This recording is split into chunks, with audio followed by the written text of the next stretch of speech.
Extra grace లాగా నాకు ఉదయకాలమే అనుకున్నాను, కానీ మధ్యాహ్నం కూడా ఎక్స్టెండ్ చేయటం జరిగింది.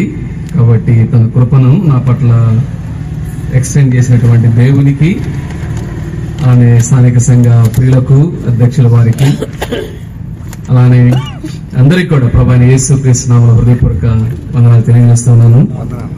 చక్కని స్థలము, చక్కని ఆతిథ్యము, చక్కని వాతావరణము, కాబట్టి దేవుడు సమస్తాన్ని సమకూడి జరిగిస్తున్నారు బట్టి మనం ప్రభువుని స్తుతించబద్ధులమై ఉన్నాం.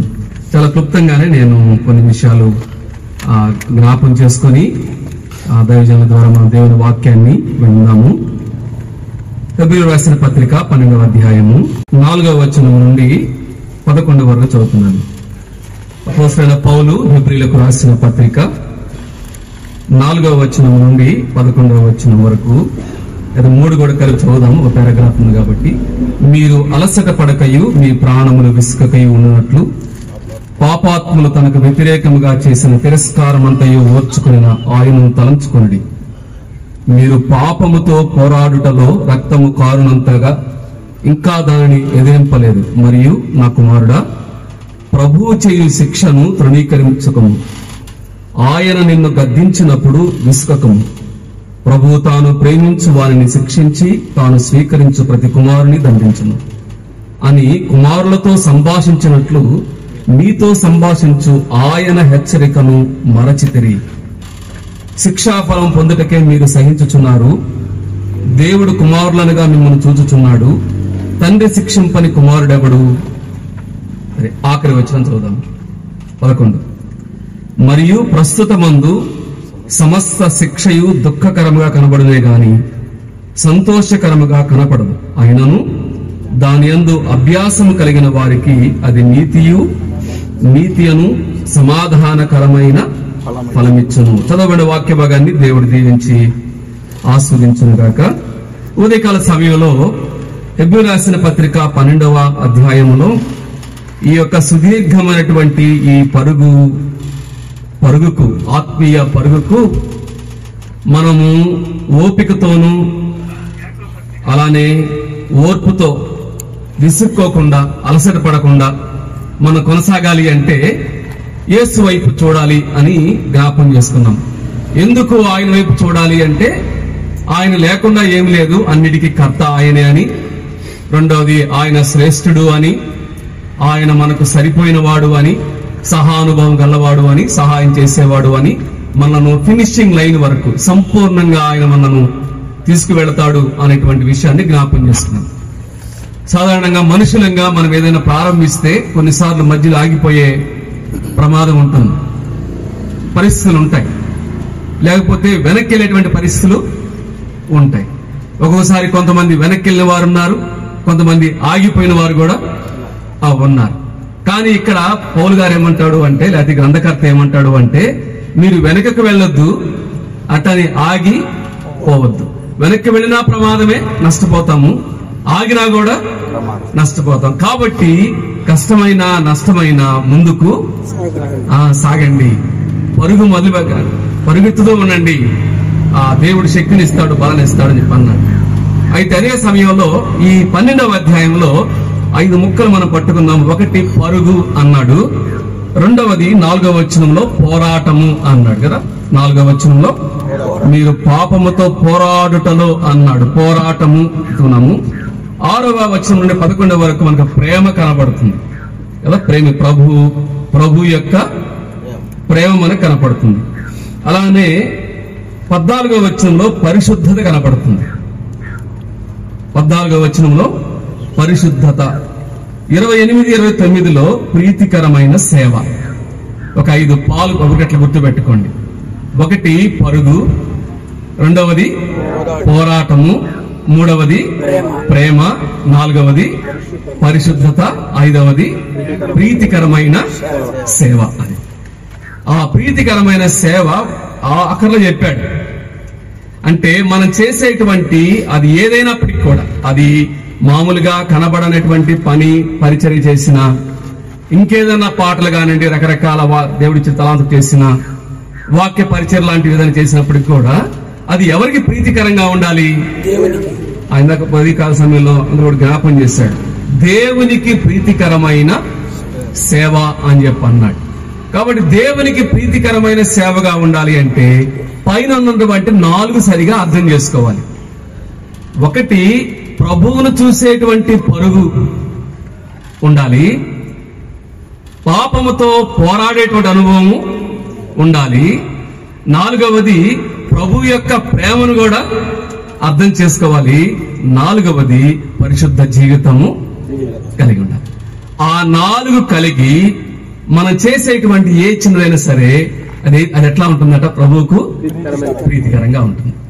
అన్ని మనం ధ్యానం చేయం గాని ఉదయకాల సమయంలో పరుగును గురించి మనం కొంత ఆలోచన చేశాము.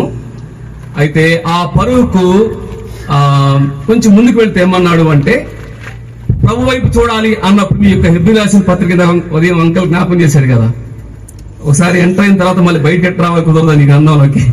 ఈ గ్రంథంలోకి ప్రవేశించిన తర్వాత ఎట్లా బయటకు రావాలో తెలియదు, కష్టంగా ఉంటుంది, అందులో ఉంటామని చెప్పని.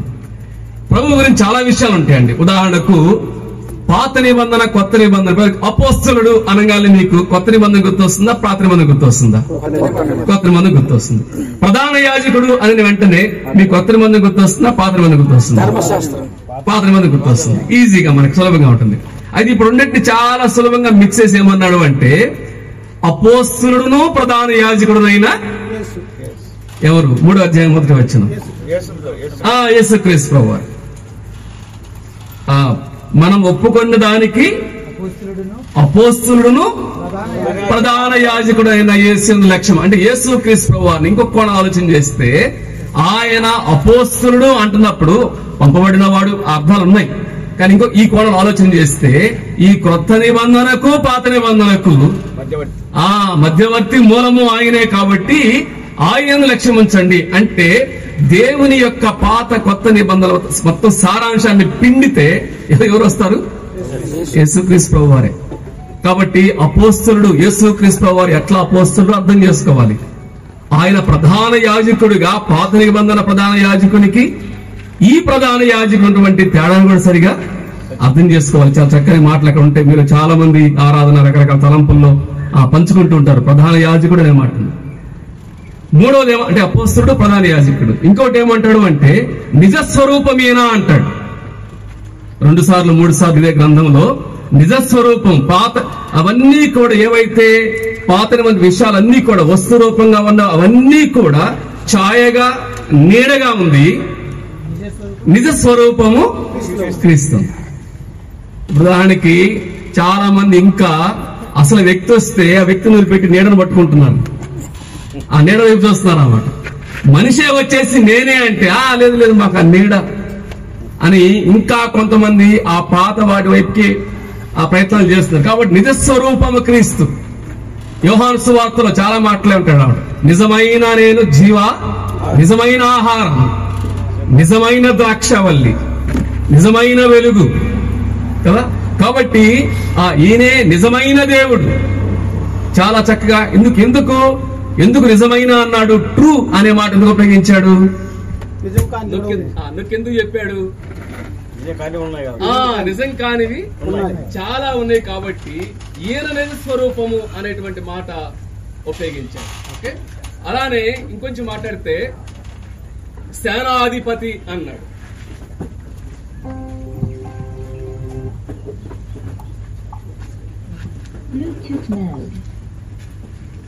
యేసుక్రీస్తు వారి గురించి ఇదే గ్రంథంలో విశ్వాసమునకు కర్త అనే దగ్గర ఒక ఏ భాష అంటే అది ఒక సైనిక భాష మాట్లాడాడు. సేనాధిపతి అక్కడ ఒక అంకె వేసి కింద ఏం రాసి ఉంటుందంటే సేనాధిపతి అనే మాట ఉంది. దేనికి సేనాధిపతి? సాక్షి అంటే సైన్యం. ఈసారి జ్ఞాపం చేశాను, మన సైన్యం దేవుని సైన్యానికి ముందుండి నడిపించేటువంటి సేనాధిపతి. పాత నిబంధనలో సైన్యములకు అధిపతి యెహోవా అని చెప్పినటువంటి ఆ టైటిలే ఇక్కడ సేనాధిపతిగా యేసుక్రీస్తు వారు మనకు కనపడుతూ ఉంటాడు. కాబట్టి ఇదే గ్రంథంలో 12వ అధ్యాయంలో సేనాధిపతి అనే మాట ఉంటుంది. ఇంకోటి ఏముంటుందంటే మధ్యవర్తి అనే మాట ఉంది. 2 సార్లు 3 సార్లు కొత్త నిబంధనకు మధ్యవర్తి అనే మాట ఉంది. మధ్యవర్తిత్వం సులభం కాదండి. మీరు ఇద్దరు తగాదాడుకుంటే మధ్య నిలబడి చూద్దాం. అంత సులభం కాదు. కాబట్టి దేవునికి మానవునికి మధ్యవర్తి, కొత్త నిబంధనకు మధ్యవర్తి. కాబట్టి ఆయన మధ్యవర్తిగా ఉన్నాడు అనే మాట ఉంటుంది. ఇంకేముంటుందంటే గొర్రెల గొప్ప కాపరి అయిన యేసు అనే మాట ఉంటుంది. ఇదే 13వ అధ్యాయం, హెబ్రీయులకు రాసిన పత్రిక 13వ అధ్యాయంలో 20-21 వచనాల్లో గొర్రెల గొప్ప కాపరి అయిన యేసు. ఎంత చక్కని మన ప్రభు యొక్క విషయాలు ఎంత ధ్యానం చేసినా మనకు చాలదండి. కాబట్టి అపోస్తలుల ఉదయకాల సమయంలో కర్తగా కొన్ని విషయాలు జ్ఞాపకం చేసుకున్నాము. ఆయన శ్రేష్టత్వాన్ని, కొన్ని విషయాలు సరిపోయిన తనాన్ని మనం జ్ఞాపకం చేసుకున్నాము. ఒకవేళ మరికొన్ని విషయాలు మనం ఆలోచన చేస్తే ఎప్పుడు గ్రంథకర్త ఏమంటాడు అంటే అపోస్తలుడు, ప్రధాన యాజకుడు, అదే సమయంలో ఆయన నిజ స్వరూపం. ఆయన మనకు ఉదయకాల సమయంలో ప్రేమ స్వరూపి జ్ఞాపకం చేశాడు కదా. అలానే ఆయన వెలుగుగా ఉన్నాడు, ఎట్లా ఉంటుందో ఆయన నిజ స్వరూపము అనేది జ్ఞాపకం చేసుకుంటాము. అలానే సేనాధిపతిగా ఆయన మనకు కనపడతాడు, అలానే మధ్యవర్తిగా కనపడతాడు, గొప్ప కాపరిగా. ఈవెన్ దేవుని గురించి కూడా చాలా మాట, జీవము గల దేవుడు అనే మాట ఉంటుంది, దహించు అగ్ని అనే మాట ఉంటుంది, న్యాయాధిపతి అనే మాటలు కూడా ఇదే గ్రంథకర్త రాస్తాడు. అయితే ఇటువంటి యేసుక్రీస్తు ప్రభు వారి ద్వారా ఆ సేనాధిపతి, ఆ సైన్యాధిపతిగా ఉన్నటువంటి ప్రభువు మన సైన్యాధిపతి, మన కాపరి, మనకు మధ్యవర్తి. ఆయన ఏమంటాడు అంటే ఇక్కడ రెండవది మనకున్నది ఈ పరుగు పందెంలో మనం ముందుండి నడిపించడమే మాత్రమే కాదు, రెండవది ఏమన్నాడు అంటే మనకు పోరాటం కూడా ఉంది.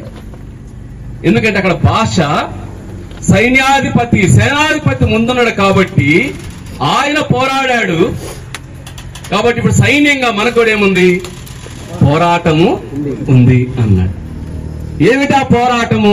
వీళ్ళు కొంతమంది వీళ్ళు పోరాటం చూడండి. హెబ్రీయులకు రాసిన పత్రిక 10వ అధ్యాయము 32 నుండి 10:32 చూస్తే, అయితే మీరు వెలిగింపబడిన మీదట శ్రమలతో కూడిన గొప్ప పోరాటము వహించి సహించిన పూర్వ దినములు జ్ఞాపకము తెచ్చుకొనుడి అన్నాడు.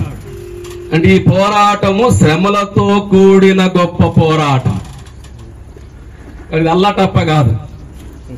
కాబట్టి ఏదో ఊరికే ఇదేది కాదు, ఇది శ్రమలతో కూడిన గొప్ప పోరాటం. ఏం చేశారు వాళ్ళ గొప్ప పోరాటంలో? ఒక విధముగా చూస్తే 33, మీరు నిందలను బాధలను అనుభవించుడు చేత 10 మందిలో ఆరడి పడితిరి అంటే అర్థమైంది. ఆరడి పడితిరి అంటే నింద, అంటే ఎక్స్పోజ్, పబ్లిక్లీ ఎక్స్పోజ్డ్ అనే ఇంగ్లీష్ లో. ఆరడి పడితిరి అంటే అందరి ఎదుట మీరు ప్రదర్శింపబడ్డారు, అందరి ఎదుట మీ యొక్క అవమానము, నింద మీరు భరించారు అని ఆరడి పడితిరి. మరి ఒక విధంగా చూస్తే వాటిని అనుభవించిన వారితో పాలివారులైతిరి. 34 చూడండి, ఎలాగనగా మీరు ఖైదులో ఉన్న వారిని కరుణించి మీకు మరి శ్రేష్టమైనది స్థిరమైనదైన స్వాస్థ్యమున్నదని ఎరిగి మీ ఆస్తి కోల్పోవటకు సంతోషముగా ఒప్పుకుంటారు. కాబట్టి ఈ పోరాటంలో సంపాదన కాదు, ఉన్న ఆస్తి. కానీ ఇప్పుడు మీరు ఈ సో కాల్డ్ సెలబ్రిటీ ప్రీచర్స్ గా మనం చూస్తే వాళ్ళు మనం గమనించేది ఏంటంటే పోగొట్టుకోవడం కాదు, ఏముంటుంది? రాబట్టుకోవటం, సంపాదన. కాబట్టి వాళ్ళని చూసి పోల్చుకొని టెంప్టేషన్ గురైపోయి ఆ శోధనకి వెళ్ళకూడదు. ఒక ఆయన అన్నాడు, పేరు అవసరం లేదు అంటే, ఏందన్నా అంటే తమ్ముడు మనకు కూడా అవకాశం ఉంటే వాళ్ళకంటే ఇంకా బ్రహ్మాండంగా చేస్తామని చెప్పి అన్నాడు. కాబట్టి ఈ రోజుల్లో పోగొట్టుకోవటం కంటే కూడా ఈవెన్ ఆదిమ సంఘంలో కూడా వారు చిర శరాస్తులను అమ్మి అనేటువంటి మాట. దేవుడు ఇస్తాడు, సమకూర్చలేదు. కానీ మన మనస్సు మన పోరాటం ఎట్లా సిద్ధంగా ఉండాలి అంటే అవసరమైతే వదులుకోవడానికి సిద్ధంగా ఉండాలి అనే మాట జ్ఞాపకం. కాబట్టి ఈ పోరాటం ఉంది అనే విషయాన్ని జ్ఞాపకం చేసుకోవాలి. కాబట్టి బైబిల్ గ్రంథంలో చాలా విషయాలు పోరాటాన్ని గురించి రాశాడు. అయితే నేను ముఖ్య విషయం ఏంటంటే ఈ పోరాటం మనకి ఏం కావాలంటే శక్తి కావాలి. పోరాటంలో శత్రువు ఉన్నాడు, విషయాన్ని మనం జ్ఞాపకం చేసుకోవాలి. ఇక్కడ పాపముతో పోరాటము ఉంది అన్నాడు. ఇక్కడ శ్రమలలో గొప్ప పోరాటము అన్నాడు. ఏది 10వ వచనం 10వ అధ్యాయంలో. 12వ వచనంలో ఏమన్నాడు అంటే పాపముతో పోరాటము అన్నాడు. కాబట్టి పాపంతో పోరాటం అంటే ఏంటిది? పైన చెప్పాడు కదా, సులువుగా చిక్కులు పెట్టేటువంటి పాపము అన్నాడు. అదే కాకుండా ఈ లోకంలో పాపముతో నిండి ఉంది కదా. ఇప్పుడు పాపము మనమే కష్టపడాల్సిన అవసరంలా. అది మన చుట్టుపక్కల కానివ్వండి, మన చేతుల్లో కానివ్వండి, అంటే ఎక్కడ చూసినా పాపంతో నిండి ఉంది అని చెప్పి అంటాం. కాబట్టి పాపంతో ఎప్పుడు కూడా మన పోరాటం ఉంటుందండి. శరీరంలో కానివ్వండి, లేకపోతే మన యొక్క ఆలోచనలో కానివ్వండి, తలంపుల్లో కానివ్వండి, ఊహల్లో కానివ్వండి. అపవాది కూడా ఏం చేస్తాడు అంటే, అపవాది ఎప్పుడు కూడా ఒక పెద్ద కొమ్ములు పెట్టుకొని నల్ల డ్రెస్ వేసుకొని ఎంత హైట్ ఉండి మనకు మామూలు చూపిస్తారు కదా బొమ్మలు, అట్లేం రాడండి. అపవాది అట్లేమి ఎవరి దగ్గరికి రాడు. అవన్నీ అయిపోయినాయి, అవన్నీ పాత టెక్నిక్స్ అవన్నీ అయిపోయినాయి. ఇప్పుడు అపవాది యొక్క గొప్ప టెక్నిక్ ఏంటిదంటే వెలుగుదూత వేషం. ఆ వెలుగుదూత వేషం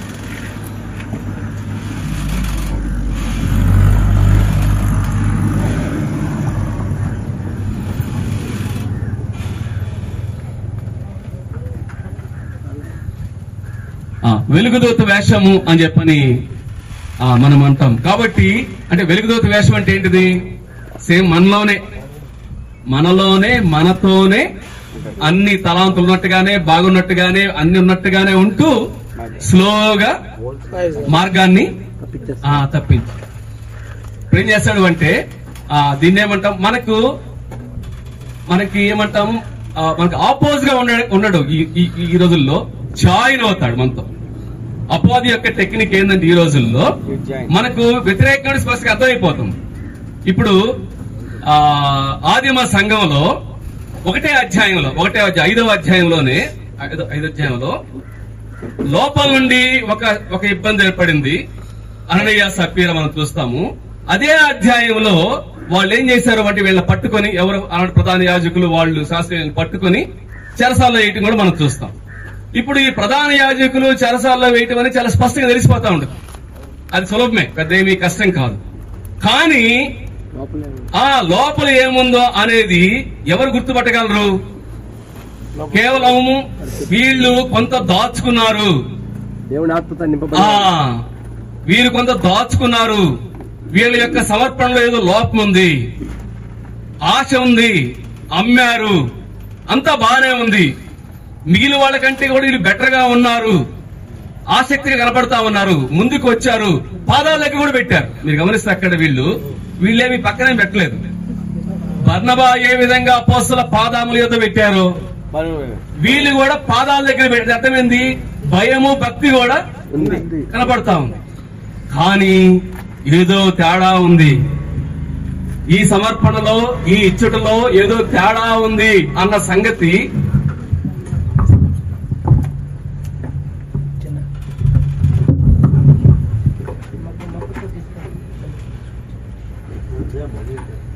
ఈ సమర్పణలో, ఈ అర్పణలో ఏదే తేడా ఉన్న సంగతి ఎవరికి అర్థమైంది?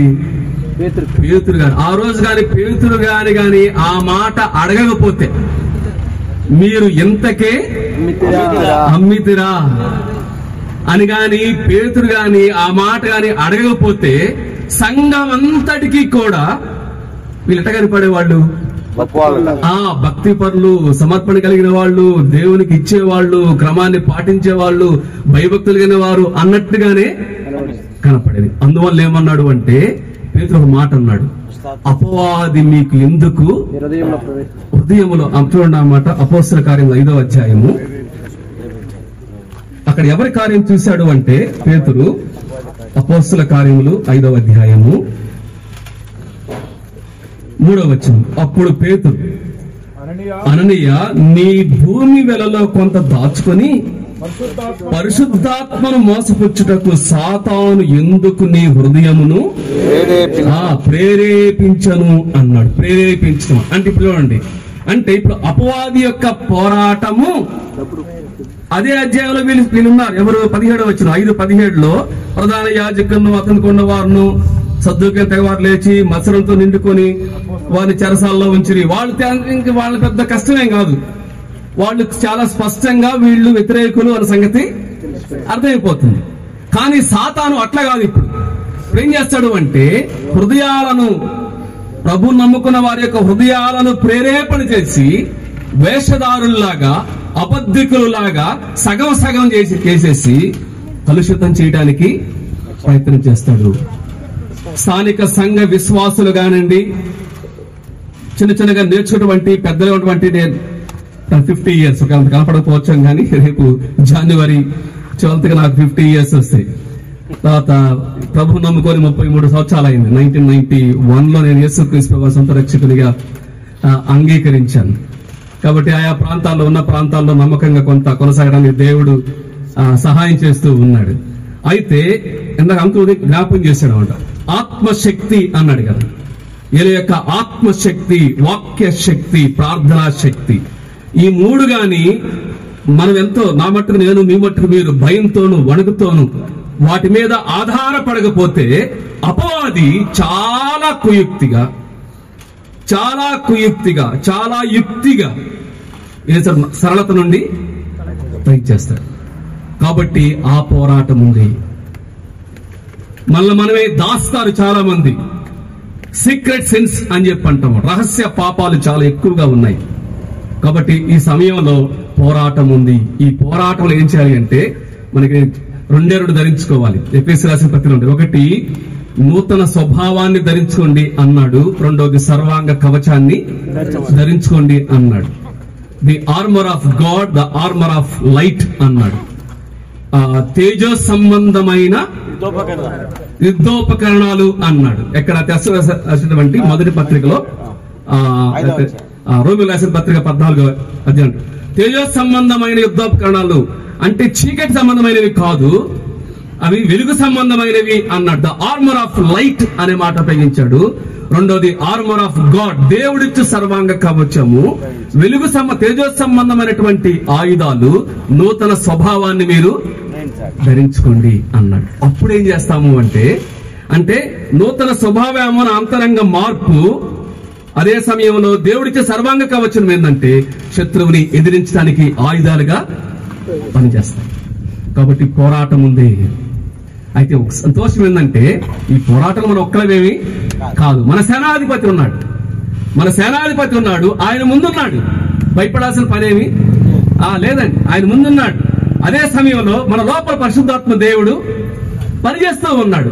కాబట్టి ఈ పోరాటంలో మనకు విజయము ఉంది అన్నాడు. విశ్వాసమే అన్నాడు కదా. కాబట్టి విజయం ఇచ్చేది విశ్వాసమే అన్నాడు. లోకములో మీకు శ్రమ కలుగుతుంది, అయినను ధైర్యంగా ఉండండి, ఎందుకు నేను లోకమును జయించి ఉన్నాను అన్నాడు. ఒక పాట మనం నేర్చుకోవాలి. మనము విజయం కోసం పోరాటం లేదు, విజయము నుండి పోరాడుతున్నాం. తేడా అర్థమైంది కదా. మనం విజయం కోసం పోరాటం లేదు. విజయశాలి ఆల్రెడీ ఆయన జయించాడు. జయించిన స్థితిలో నుండి పోరాడుతున్నాం, విజయం కోసం కాదు. ఎందుకంటే మన ప్రభువు ఆల్రెడీ వాటిని జయించి ఉన్నాడు. కాబట్టి ఒకటి పరుగు ఎత్తున్నటువంటి మనము ఈ పరుగులో మనల్ని పక్కన తప్పించడానికి అనేకమైన ఉన్నవి. అదొక పోరాటం లాగా ఉంటుంది. శ్రమలో గొప్ప పోరాటము అని చెప్పి అన్నాడు. తర్వాత 3వది ఏమన్నాడు అంటే అక్కడ ప్రేమ అన్నాడు. నేను క్లుప్తంగా జ్ఞాపం చేస్తాను. 3వది ఏమన్నాడు అంటే ప్రేమ, ప్రభు యొక్క ప్రేమ అన్నాడు. ప్రారంభంలో ప్రియులు బ్రదర్ పేరు రాజశేఖర్ అన్నారు కదా, ప్రియులు జ్ఞాపం చేశారు కదా, ప్రభు యొక్క ప్రేమ గురించి జ్ఞాపం చేశారు. ఇక అయితే ప్రభు యొక్క ప్రేమను మరొక కోణంలో గ్రంథకర్త చూపిస్తున్నాడు. సాధారణంగా ప్రేమ అన్న వెంటనే మనకేం గుర్తొస్తుంది? ప్రభు ప్రేమిస్తే ఆయన దీవిస్తాడు, ఆయన క్షమిస్తాడు, ఆయన కరుణిస్తాడు, ఆయన మనం ఏది అడిగితే అది ఇస్తాడు. సాధారణంగా ఒక వ్యక్తి నిన్ను ప్రేమిస్తున్నాడు అంటే మనం ఎక్స్పెక్ట్ చేసేది ఏంటిదంటే మనకు కావాల్సినవన్నీ కూడా ఇస్తాడు, మళ్ళీ బాధ పెట్టడు, మళ్ళీ కష్టపెట్టడు, నిష్ఠూర పెట్టడు, మనకే ఇబ్బంది లేదు, ఈ టైప్ మనకు ఉంటుంది. అవన్నీ ఉన్నాయి, ప్రేమలు అవన్నీ కూడా ఉన్నాయి, ఏమీ బాధ, అది వాస్తవమే. కానీ ఇక్కడేమన్నాడు అంటే ప్రేమను, ప్రభు ప్రేమను మరొక కోణంలో చూపించాడండి. హెబ్రీయులకు రాసిన పత్రిక 12వ అధ్యాయము. అది మనకు కొంచెం కష్టం. 12వ అధ్యాయము ఏమన్నాడు అంటే 6వ వచనంలో, నా కుమారుడా, ప్రభువు చేయు శిక్షను తృణీకరించకము, ఆయన నిన్ను గద్దించినప్పుడు విసుకకుము అన్నాడు. ఎందుకంటే ప్రభువు తాను ప్రేమించు వారిని శిక్షించి తాను స్వీకరించు ప్రతి కుమారుని, అన్నది చేసుకోండి, ప్రతి కుమారుడు, కుమార్తె కూడా ఉన్నారు అందులో, దండించును అన్నాడు. అంటే ఇక్కడ ప్రభు యొక్క ప్రేమను మరొక కోణం ఏం చేస్తాడంటే, ప్రభు ప్రేమిస్తున్నాడు కాబట్టి కొన్నిసార్లు ఏం చేస్తాడు అంటే శ్రమల గుండా తీసుకుని వెళ్తాడు, క్రమశిక్షణ చేస్తాడు. ఇప్పుడు మీరు మనకి అందరూ తల్లివేండి, మాకు ఇద్దరు పిల్లలు ఉన్నారు, మీకు కూడా చాలా మంది పిల్లలు ఉన్నవారు, లేకపోతే మనవరాలు ఉంటారు. మీ పిల్లవాడిని కనీసం గద్దించకుండా, శిక్షించకుండా, ఒక మాట కూడా అనకుండా తల్లిదండ్రులు ఎవరైనా ఉన్నారా? లేరండి. ఎందుకంటే గాయపరచడం వేరు, హాని చేయటం వేరు. తేడా అర్థమవుతుంది కదా. ఇప్పుడు డాక్టర్స్ గాయం చేస్తారు, డాక్టర్లు గాయం చేస్తారు. ఎందుకు గాయం చేస్తారు? ఏదన్నప్పుడు మనకి ఆపరేషన్ చేయాలంటే గాయం చేయాలి. అట్లానే అందువల్లే హర్ట్ వేరు, హామ్ వేరు. కొన్నిసార్లు హర్ట్ అవుతారు, హర్ట్ అవటం మంచిదే. అట్లానే హామ్ చేయటం అంటే హాని చేయటం అంటే ఏంటిది? కీడు చేయటం, నీకేదో నష్టం చేయటం, నీకు కావాలనే నిన్ను ఇబ్బంది పెట్టటం, అది హాని చేయటం. నీ నాష్టాన్ని కోరుకోవటం, నీ నష్టపరచటం, నిన్ను చెడగొట్టడం, అది హాని చేయటం. లేదా నీ పేరుని బదనాం చేయటం, అక్కడ ఇక్కడ లేనిపోయింది చెప్పటం, నీకు హాని కలిగించటం. కానీ హాని కలిగించడం వేరు, గాయం చేయటం వేరు. ఉదాహరణకి తల్లిదండ్రులు గాయం చేస్తారు, టీచర్స్ గాయం చేస్తారు, సేవకులు పెద్దలు ఒక్కొక్కసారి మనల్ని గాయపరుస్తారు, డాక్టర్స్ గాయపరుస్తారు. ఎందుకంటే మనల్ని స్వస్థపరుస్తారు, మనల్ని బాగు చేయటానికి. ఇక్కడ ఏమంటాడు అంటే, ఏ విధంగా మీరు మీ యొక్క కుమారులను కుమార్తెలను ఏ విధంగా శిక్షిస్తారో ప్రభు ప్రేమిస్తున్నాడు కాబట్టి ఆ విధంగా మనల్ని ఒకసారి శిక్షిస్తాడు. దీన్ని సరిగా అర్థం చేసుకోనండి. కాబట్టి ఏదైనా కొంచెం శ్రమ వచ్చినప్పుడు, ఈ శ్రమ నాకు ఎందుకు వచ్చింది, విసుక్కోవద్దు, వాళ్ళ మీద వీళ్ళ మీద నేరాలు మోపవద్దు, లేకపోతే నిన్ను నీవే తిట్టుకోవద్దు. ఎట్లని? మాకే రావాలా, ఇది ఒకటి ఉంటుంది కదా, అందరూ ఉన్నారు కదా, మాకే అంటే వేరే వాళ్ళకి వస్తే సంతోషమే, కాబట్టి మాకే రావాలా అని మనమేమి నిన్ను నువ్వు తిట్టుకోవద్దు, వేరే వాళ్ళని తిట్టద్దు. ఏం చేయాలి అంటే, ప్రభు నాకు ఎందుకు ఇది నా జీవితంలో ప్రభు అనుమతించాడు, నాకేదైనా క్రమశిక్షణ నేర్పిస్తూ ఉన్నాడా? రెండు మీకు సమాధానం చెప్పాలండి. ఏమంటావు అంటే, సమర్థించుకుంటావా, సరి చేసుకుంటావా? ఏదో ఒకటి జరగాలి. సమర్థించుకుంటేనేమో అది నీకు నష్టం, పాఠం నేర్చుకో, కాబట్టి నువ్వు సరిగా పోరాడలేవు, ప్రభు ప్రేమ నీ పట్ల ఉండదు. సమర్థించుకుంటే, సరి చేసుకుంటే అది క్షేమము అన్నాడు. కాబట్టి ఇక్కడేమంటాడు అంటే, ప్రభు చేయటువంటి ఈ శిక్షను నీవు తృణీకరింపవద్దు అని చెప్పన్నాడు. దాదాపు 5 విషయాలు ఉంటాయి, ఊరికి అట్లా జ్ఞాపం చేస్తుంది. ఒకటి ఏంటంటే, అందరికీ అన్నాడు, ప్రతి కుమారుడు, నో ఎక్సెప్షన్. ఒక్కొక్కసారి అనుభవాన్ని బట్టి పనిష్మెంట్ ఎక్కువగా ఉంటుంది అంటే, ఊరికి మనం అప్పుడప్పుడు నేను ఉదాహరణ చెప్తా ఉంటాను. ఉదాహరణకి ఇప్పుడు నేను మాట్లాడుతూనే ఉన్నాను, ఈ కీబోర్డ్ బ్రదర్ని టక్కున పోయి చంపి కొట్టే అనుకోండి, ఒకసారి చెప్పాను, ఒకసారి కొట్టే అనుకోండి, అనేమంటాడు, ఏందన్నా నువ్వు ఇప్పుడుదా బాగానే ఉన్నావు, పిచ్చిలేసిందా, నన్ను ఎందుకు కొట్టే, సీరియస్ అంటే మరి తిరిగి కొట్టాడు. ఎందుకంటే ఇప్పుడు నాకు విన్నాడు కదా, ఈయన ఏదో బ్యాంక్ నుంచి వచ్చాడు, వాక్యం చెప్తున్నాడు, ఎందుకు వచ్చి కొడితే బాగుండదని చెప్పని సీరియస్ చూస్తాడు, పక్క వెళ్ళిపోతాడు అని. ఒకసారి దారిలో అక్కడ శాంతిపురం అక్కడికి వెళ్ళి, అక్కడ ట్రాఫిక్ పోలీస్ ఉంటే లేదా పోలీసు ఉంటే ఆ చంపకేసి కొట్టే అనుకోండి, ఏం చేస్తాడు, తీసుకెళ్లి లోపలేస్తాడు. సరే, అదే ఈ మొత్తానికి బెంగళూరుకి ప్రధానమంత్రి వస్తున్నాడు, ఏదో తప్పించుకెళ్ళిపోయి చంపకేసి కొట్టే అనుకోండి, ఏం చేస్తారు, షూట్ చేసి అవసరం పడతారు. ఇప్పుడు మీరు చెప్పండి, ఇప్పుడు ఈయన కొట్టింది చంపదెబ్బే, పోలీసు కొట్టింది చంపదెబ్బే, ప్రధానమంత్రి కూడా చంపదెబ్బే, కానీ పనిష్మెంట్ తేడా ఎందుకుంది? అది ద తీవ్రత, శిక్ష యొక్క తీవ్రత నువ్వు ఏమి చేశావు అని కాదు, ఎవరికి వ్యతిరేకంగా చేశావు. అందువల్ల మళ్ళీ చాలా మంది నా ఫ్రెండ్స్ అడుగుతా ఉంటారు అన్నమాట, మీ బైబిల్లో దేవుడు ఊరికే చిన్న చిన్న వాడికి పెద్ద పెద్ద శిక్షలు వేస్తా ఉంటాడు, ఆ శిక్ష ఈ శిక్ష చెప్పని ఈ చిన్నదానికి అంత శిక్ష వేయాలా? మోషే ఊరికే ఒక మాట అన్నందుకు అంత శిక్ష వేయాలా అని చెప్పండి. కాబట్టి అక్కడ శిక్ష అనేది కేవలము ఏమి చేశాడు దాన్ని బట్టి కాదు, ఎవరికి వ్యతిరేకంగా చేశాడు అనేది. ఒక ప్రధానమంత్రిని ఒక చెప్పు మీద అన్నందుకే షూట్ చేసి అతల పడేస్తే, సర్వ సృష్టికర్త సర్వాధికారి ఉన్నవాడు అనువాడు ఆయన సర్వజ్ఞాని సమస్త సృష్టించినటువంటి అటువంటి ఆయనకి వ్యతిరేకంగా ఏమైనా చేసినప్పుడు ఆయన షూట్ చేసి అవతల పడేయటం, తీసుకెళ్లి నరకంలో పెట్టడంలో పెద్ద ఆశ్చర్యం ఏమి లేదండి. కాబట్టి నేర్చుకోవాల్సింది ఏంటంటే ఇక్కడ ఏమంటాడు అంటే, ఇక్కడ మనకు ప్రభువు శిక్షిస్తాడు. అది కూడా ఏమవుతుందంటే అన్యోన్యత, ప్రభువు నీకు ప్రత్యక్షత ఎక్కువ పెంచే కొంది డిసిప్లిన్ కూడా అట్లే ఉంటుంది. అందువల్లనే ఒకే తప్పు మోషే చేస్తే పనిష్మెంట్ వేరు, మామూలు యొక్క పౌరుడు చేస్తే పనిష్మెంట్ వేరుగా ఉంటుంది. కాబట్టి మన బోధకులకు ఏమన్నాడు మరి ఎందుకు ధ్యానం చేసి కఠినమైన శిక్ష ఎందుకు అన్నాడు? ఎందుకు వాళ్ళకి లేదు, వినే వాళ్ళకి. ఎందుకంటే నన్ను నేను ప్రత్యక్షపరుచుకొని నీకు చెప్పి నీకు అవకాశం ఇచ్చి వేరే వారికి ఎంత చేస్తే, నీవు నాకు వ్యతిరేకంగా ప్రవర్తన చేస్తే పనిష్మెంట్ ఎక్కువగా ఉంటుంది. కాబట్టి ప్రతివానికి దండన ఉంది, ప్రతివానికి డిసిప్లైన్ కంపల్సరీగా ఉంది. దీన్ని ఏమిటంటే స్పిరిచువల్ డిసిప్లైన్, ఆత్మీయ క్రమశిక్షణ. దేవుడు తప్పనిసరిగా తన బిడ్డలకు ఆత్మీయ క్రమశిక్షణ నేర్పిస్తాడు. ఆత్మీయ క్రమశిక్షణ లేని ఆత్మీయ నాయకత్వము దేవుని కార్యాలను నెరవేర్చదు. ఇక్కడ మొన్న నెల్లూరులో 15వ తారీఖు నెల్లూరు ఉన్నప్పుడు జ్ఞాపం చేశాను. మార్క్స్ వార్త 6వ అధ్యాయంలో మనకి ఒకసారి చెప్పినట్టు గుర్తు. మార్క్స్ వార్త 6వ అధ్యాయం తిప్పాల్సిన పని లేదు. మార్క్స్ వార్త 6వ అధ్యాయంలో అక్కడ ఇద్దరిద్దరిని పిలిచి వారికి అపవిత్రాత్మల మీద అధికారం ఇచ్చాడు. ఎవరికి? శిష్యులకి అధికారం ఇచ్చాడు. 9వ అధ్యాయం వచ్చేటప్పటికి ఆయన ముగ్గురిని తీసుకొని కొండ మీదకి వెళ్ళాడు. కిందకు వచ్చేటప్పటికి ఒక తండ్రి ఒక పిల్లవాడిని పట్టుకొచ్చాడు. వాడు మూర్ఛరాగు. అప్పుడప్పుడు ఏం చేస్తాడంటే అపవిత్రాత్మ వాడిని పట్టినప్పుడు వాడు సొంగగాల్చుకొని మూర్ఛ పడతాడు. అయితే ఇప్పుడు ఆ తండ్రి అందరి ఎదుట ఈ శిష్యుల మీద కంప్లైంట్ చేస్తున్నాడు. ఏమంటున్నాడు అంటే, ఇదిగో అప్పుడప్పుడు వీడి అపవిత్రాత్మ పడుతుంది, అది నీ శిష్యులు చెప్పాను గాని వారి చేత కాలేదు అన్నాడు. అంటే మన భాష చెప్పాలంటే ఎంత శాతగాని బ్యాచ్ అన్నాడు.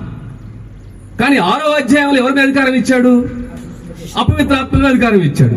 మరి 9వ అధ్యాయం ఏమైంది అధికారం అంటే? ప్రభు ఏమైనా నిత్యం తీసుకున్నాడా అంటే వాళ్ళకు కూడా డౌట్ వచ్చింది. ఇదేమైందంటే ప్రభు ఏమన్నాడు అంటే, ప్రార్థన వల్లనే గాని ఇక దేని చేత ఇది అక్కడ రాయబడలేదు. కానీ నేను అర్థం చేసుకున్నాను, 6వ అధ్యాయం అధికారం వచ్చిన తర్వాత ఏ తగ్గుండొచ్చు